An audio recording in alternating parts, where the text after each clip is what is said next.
Bem-vindos a mais um Insegurança em Pauta, o programa que traz as soluções para a sua insegurança. E hoje, antes de nós falarmos sobre o nosso assunto, por favor, se inscrevam no nosso canal, que está aqui o endereço, curtam e deem dicas de quais assuntos vocês acham interessantes. Hoje o nosso assunto é um assunto que está se tornando muito polêmico no Brasil. Nós iremos falar sobre a insegurança na relação das empresas com as pessoas com deficiência física. E para falar sobre esse assunto, trouxe uma pessoa que conhece muito bem todos os problemas e vai contar sua história aqui para a gente se emocionar, Marcelo Pires, que ele é fundador e CEO da Consolidar. Marcelo, seja bem-vindo. Um prazer estar aqui com você. Obrigada pela presença. Sou teu fã, já estou seguindo você aqui. Estou muito honrado de estar aqui com vocês. Curte lá depois, Marcelo, e dá o nosso ok na nossa entrevista. Com certeza. Muito obrigada. Marcelo, conta pra gente o que é Consolidar, como é que surgiu essa ideia, que eu acho que todo mundo está super interessado em saber. Muito legal. A Consolidar nasceu de um desejo que aconteceu há muito tempo atrás. Eu era executivo de uma empresa e muito tempo, fiquei como diretor executivo durante 7 anos nessa empresa e fazia viagens volta ao mundo, que era uma delícia. Eu ia para países prospectar produtos de gastronomia. Nossa! Pratos, copos, talheres, rechôs. Então imagina literalmente que gostoso, uma delícia, né? Uma delícia. E aí um belo dia eu estava dirigindo o meu carro e eu vi um rapaz vendendo bala de goma no farol. E essa pessoa que estava vendendo bala de goma no farol, ele era um cadeirante. Uma pessoa com deficiência, usando de um transporte, que é a cadeira de rodas, e negociando com o motorista do carro da frente. E quando eu vi aquela cena, eu percebi que tinha uma transação ali negocial, normal. Ele comprou, vendeu a bala, deu dinheiro. Só que quando abriu o farol, o motorista, ele novamente devolveu a bala de goma pro vendedor. Então o vendedor ficou com o dinheiro e com a bala de goma. Vi o rosto do cadeirante triste e não tinha entendido aquilo. Hoje eu sei que aquilo é capacitismo, é uma sensação que ele foi vítima do capacitismo. Eu não tinha a menor noção, porque o motorista do carro da frente estava super bem intencionado em ajudar a pessoa com deficiência. Só que naquele olhar de dó, a gente consagra ali uma palavrinha que hoje está em voga, né? Que é o capacitismo. E essa palavrinha contribui para machucar a pessoa. A pessoa com deficiência, acho que nem eu, nem você, nem ninguém aqui, com ou sem deficiência, gostaria de ser olhado, visto como digno de dó. E naquele momento eu percebi que eu tinha que fazer alguma coisa por aquela pessoa. Eu acabei indo num posto de gasolina tentar arrumar emprego para ela, que eu queria, eu acho que eu encontrei... Para essa pessoa que estava no farol. Sim, eu encontrei o meu Ikigai ali, meu propósito, e eu queria arrumar um emprego para aquela pessoa. Eu não conseguia fazer mais nada a não ser pensar nisso. Parei o carro num posto de gasolina, e nesse posto eu conversei com o dono do posto, eu falei assim, amigo, eu tive uma cena aqui linda que eu quero te falar. Contei para ele o que aconteceu e ele falou, olha, eu não consigo contratar essa pessoa porque eu não tenho espaço aqui no posto. A cadeira de rodas não cabe no meu posto. Mais uma vez eu vi uma fala capacitista, porque ele olhou a cadeira da pessoa, não a pessoa, olhou o que falta na pessoa, não o que farta, olhou a deficiência, não a pessoa por inteiro. Isso me frustrou. Eu voltei para a empresa que eu era de diretor, me desliguei da empresa, comprei um posto de gasolina para contratar essa pessoa. Nossa! E depois que eu contratei essa pessoa, eu contratei mais da metade desse quadro de funcionários e colaboradores com deficiência dentro de um posto. Daí eu senti que muita gente ia me visitar, porque era aquela época, imagina em 2000 para 2001, onde ninguém falava de lei de cota, não tinha esse cenário de lei de cota, né?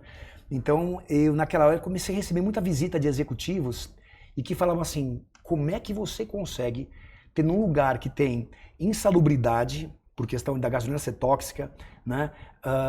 Horários complicados, porque era no litoral, então você trabalha de sábado, domingo, feriado, São Natal, Sebastião, né? São Sebastião, na Praia das Cigarras, no litoral. Então você imagina a dificuldade de contratar, e eu tinha mais da metade dos colaboradores com deficiência no quadro, e a turma nos conformava. E eu comecei a fazer palestras gratuitas inicialmente, lá para 2000 e 2001, visitar essas grandes corporações que precisavam cumprir a lei de cota, né? Não conseguiam botar, às vezes, 2% do quadro de colaboradores. E eu ia lá gratuitamente e começava a fazer palestras. E ao longo do tempo, eu comecei a perceber que o meu propósito, ao invés de ficar só naquele posto, naquela região, eu tinha que abrir. O posto se chamava Solidar, né? Ele existe até hoje, tem um sócio que opera lá pra gente.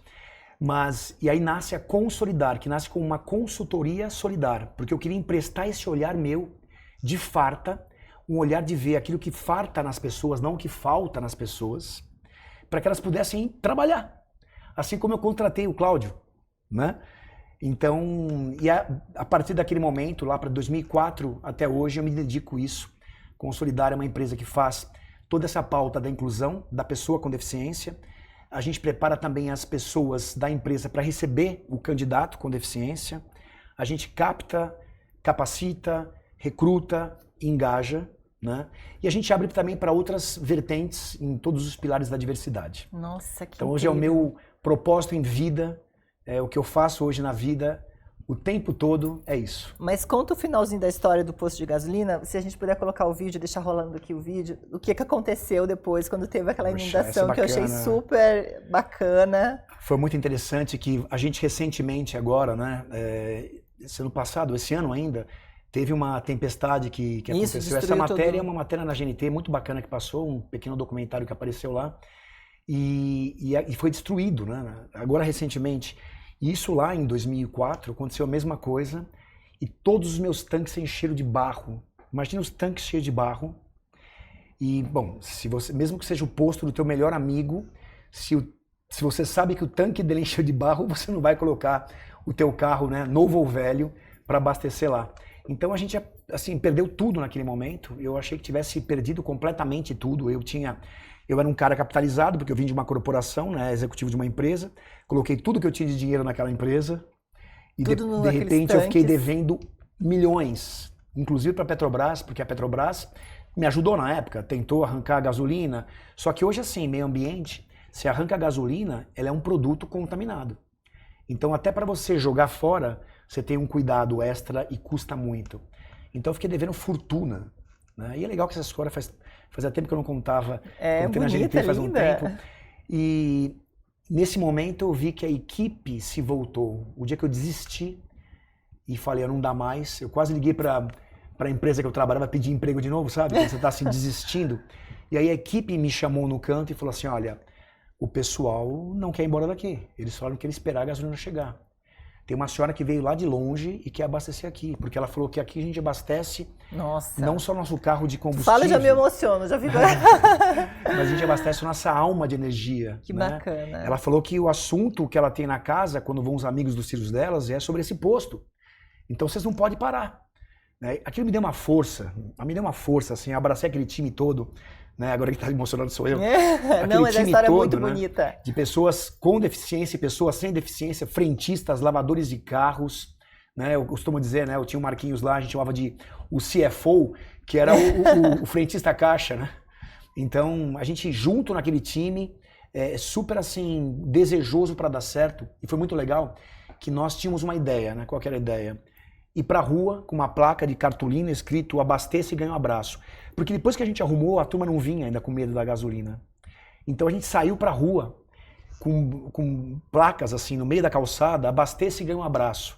E era só o que a gente podia dar, né? Que bacana. Porque a gente estava muito assim descapitalizado e o posto reverteu a situação. Mas o pessoal te ajudou, né? Com os cheques. Muito. Essa parte, então, você sabe da história, que bacana. Você sabe que teve um momento que eu estava assim, eu não conseguia comprar gasolina. Então, por quê? O capital acabou, eu tive que pagar a Petrobras e eu não tinha crédito. E a Petrobras tinha certeza que eu ia quebrar. Então, o que eles falaram? Não posso mais vender para esse cara sem o pagamento antecipado. Então, certos eles, né? Eu acabava tendo que... Eu estava descapitalizado, até que um dia, numa reunião assim interna, um dos frentistas, né, o Marcos, levanta a mão e fala assim, olha, eu tenho uma ideia aqui. Não sei se você lembra, aquela época, tinha uns cheques que eles iam em casa com um envelope branco, chegava em casa um talão de cheque, né? Não se usa mais isso.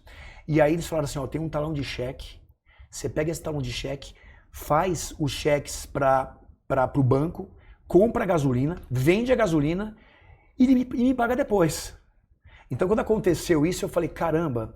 E aí eu fui para almoçar. A gente foi almoçar uma coxinha na loja de conveniência nossa ali. Na volta, todo mundo colocou num papel assim, escreveu, dizendo assim, ó, tá aqui meu talão de cheque, tá aqui meu talão de cheque. E colocaram um papel simbolizando o talão de cheque, que estavam comigo. Que bacana, hein? Obviamente que depois eles foram buscar e aquela coisa toda. E eu fiquei alguns meses fazendo isso.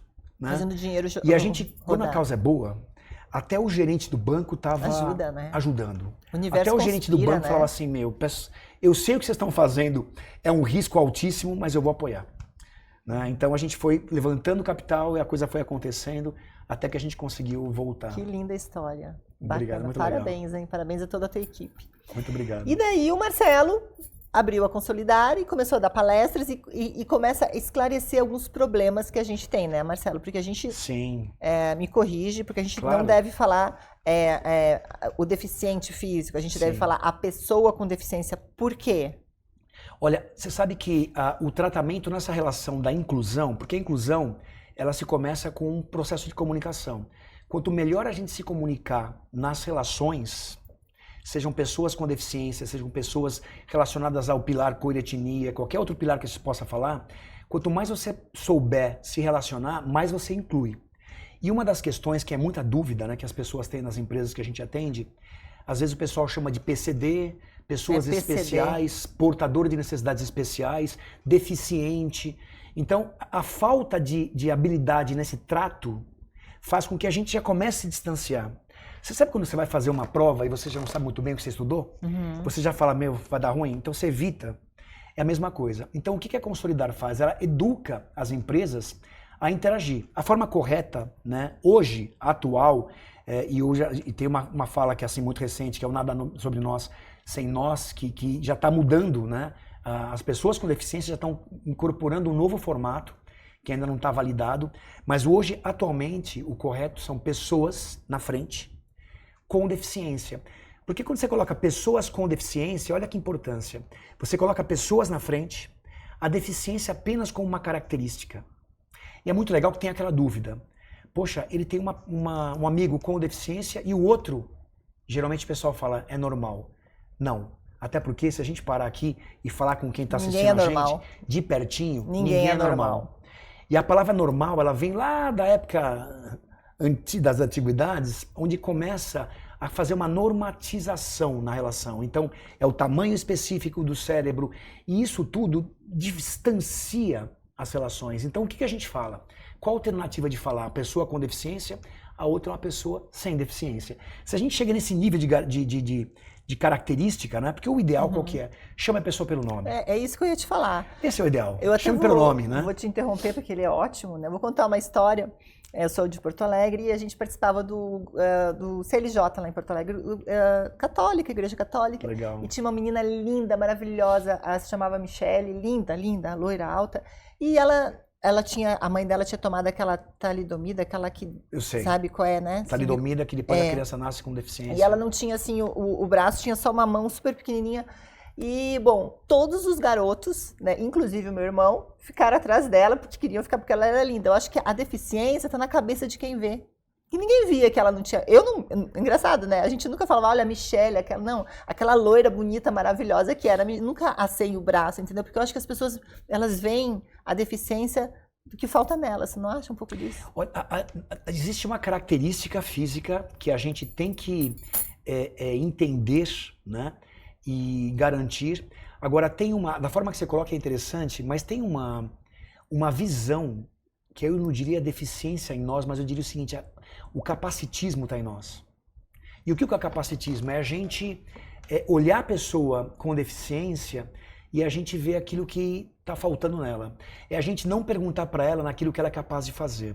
Quando a gente fala de insegurança, né, que é o tema maravilhoso que você traz, é assim, uma pessoa com deficiência, quando ela entra numa corporação e ela percebe que as pessoas que estão lá estão com medo de se relacionar com ela por falta de informação, isso gera insegurança.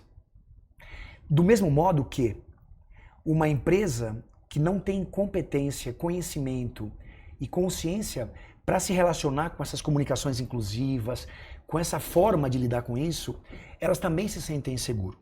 E o que acontece?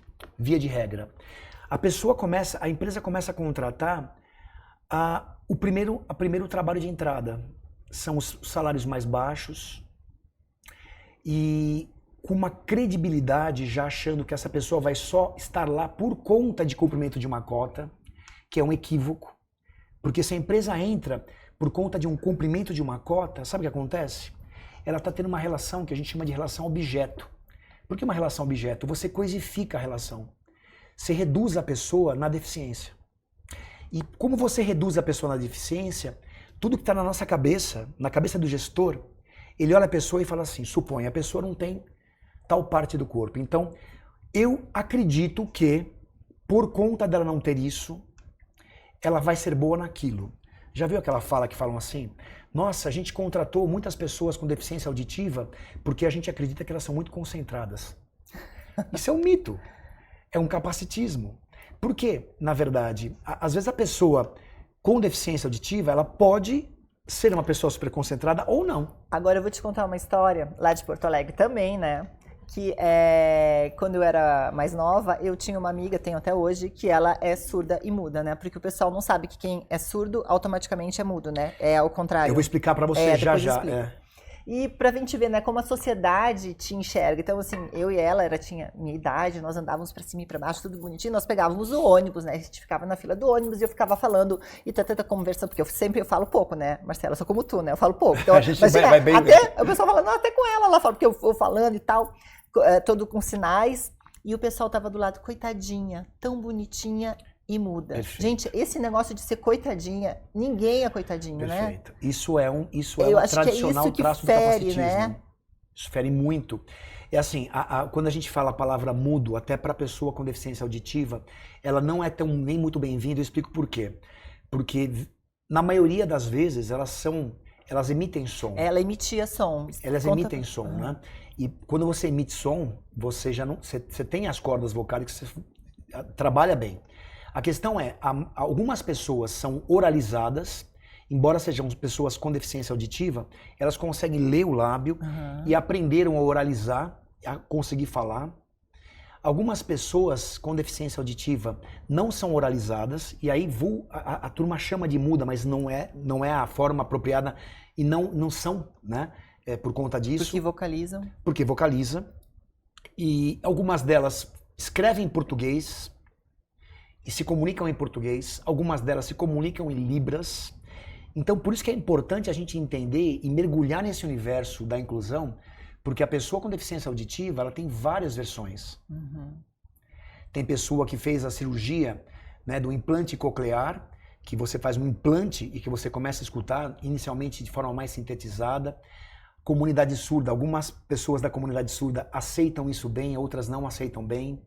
Nós temos um amigo nosso que ele fez a cirurgia, né, o implante coclear, e ele, por um tempo, ele começou a se sentir, poxa, agora eu não estou muito fazendo parte mais da comunidade, né, das pessoas que falam libras.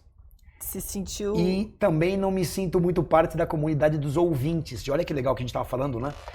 Pessoa com e sem deficiência, pessoa com deficiência auditiva, e o outro é quem? Ouvinte. É muito legal isso, porque você começa a criar um novo vocabulário, e é um vocabulário respeitoso. Porque você fala, pessoa com deficiência auditiva, o outro quem que é? Normal? Não. Ele é ouvinte, sacou? Bacana, né? Pessoa com deficiência visual, e o outro que ele é? Vidente. E quando a gente fala de vidente, não é que tem a bola de cristal, é que ele enxerga. Para a pessoa com deficiência visual, nós somos videntes. Porque nada mais é. Se a gente está entendendo eles e classificando como uma característica, a forma que eles classificam a gente como característica também é vidente. E volto a dizer, sempre a melhor forma é pelo nome, né? Porque... E eu gosto quando você fala da gente tentar minimizar a questão da deficiência. Eu acho. Eu acho que as pessoas se sentem mais completas, né? Eu acho que tá no olhar. Para mim é todo mundo igual, preto, branco, amarelo, indígena. Nunca tive esse problema. Eu acho que, mas é bom a gente trazer isso para, né? As pessoas têm essa insegurança de falar com as pessoas. Ai, como é que eu vou tratar? Ele trata normal, né? Trata como gente. Como tu gostaria de ser tratado. Bom, eu tenho algumas perguntas aqui que seriam bem diretas para nossa insegurança, né? Quais são as inseguranças por parte da pessoa com deficiência ao se candidatar a uma vaga destinada a um grupo, a uma empresa, né? E já nessa mesma pergunta, as pessoas com deficiência estão preparadas para o mercado de trabalho? Excelente pergunta. Gostou das perguntas, né? Amei. Então, assim, quando a gente destina uma vaga já, a gente tem um formato na Consolidar que a gente tenta educar as empresas a não fazer um processo de vagas destinadas, e sim traçando uma competência de uma entrevista. Pergunta, as empresas são obrigadas a partir de 100 funcionários? Sim, só para esclarecer, a partir né? de 100 colaboradores, as empresas precisam colocar 2%. 2%. E aí vai aumentando progressivamente. Empresas acima de 1.000, por exemplo, 5%. Tá. Então eles vão aumentando progressivamente. E por conta disso, a lei de cota, ela contribui muito, tá?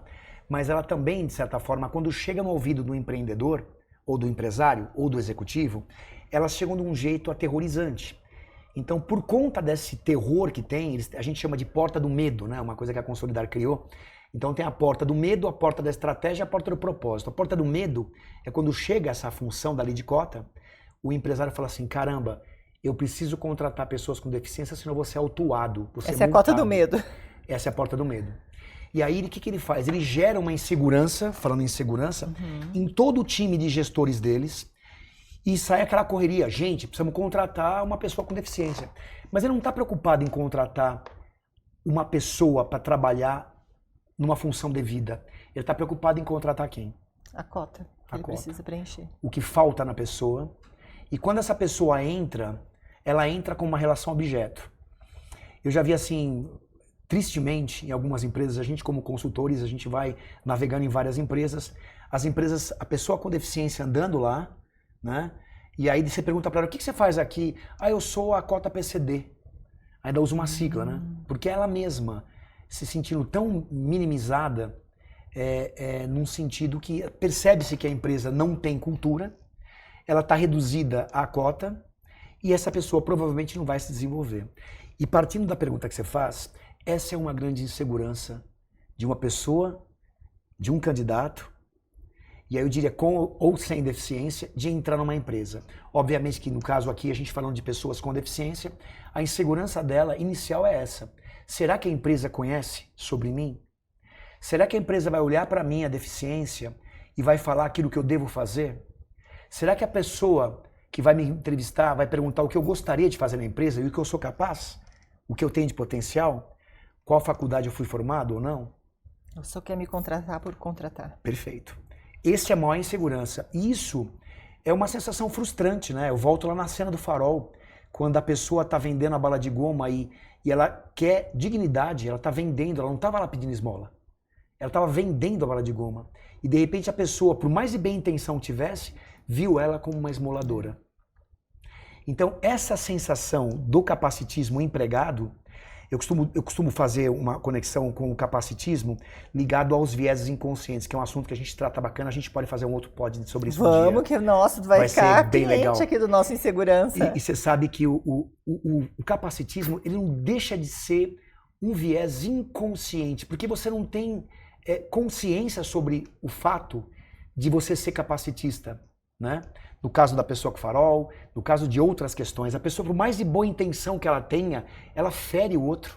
Achando que está com uma boa intenção, né? Exatamente, achando que a pessoa precisa dela. E obviamente que a empresa também, ela não tendo essa consciência e essa competência em cultura, ela também já começa uma relação de contratação insegura. Ela já começa, qual pergunta que eu vou fazer? Então está lá no currículo, a pessoa amputada dos membros superiores, por exemplo. Meu Deus, como que eu vou falar para ela, não sei o quê? Quer dizer, aquela questão de pergunta, fala com ela, se comunica, parece que aumenta a distância. Então, eu vejo muito importante hoje, por conta do ESG, Environmental, Social e Governance, por conta das ODS da ONU, as empresas estão nos procurando muito para se orientar por isso, que é fundamental você mudar a cultura da empresa para receber conhecimento, gente, né? Para receber gente de todo tipo. Que bacana. Bom, mais uma pergunta aqui. Como romper as barreiras sociais e arquitetônicas, que no Brasil a gente tem muito, né? Que impedem a inclusão de pessoas com deficiência no mercado de trabalho? Olha, eu estenderia do Brasil e para o mundo. Eu viajei bastante, né, naquele trabalho que eu tinha, você sabe disso. Eu diria que o mundo não é acessível. O mundo não é acessível. E o mundo esquece que as pessoas também envelhecem. Eu perdi a mãezinha agora ano passado, com 86 anos. Nossa.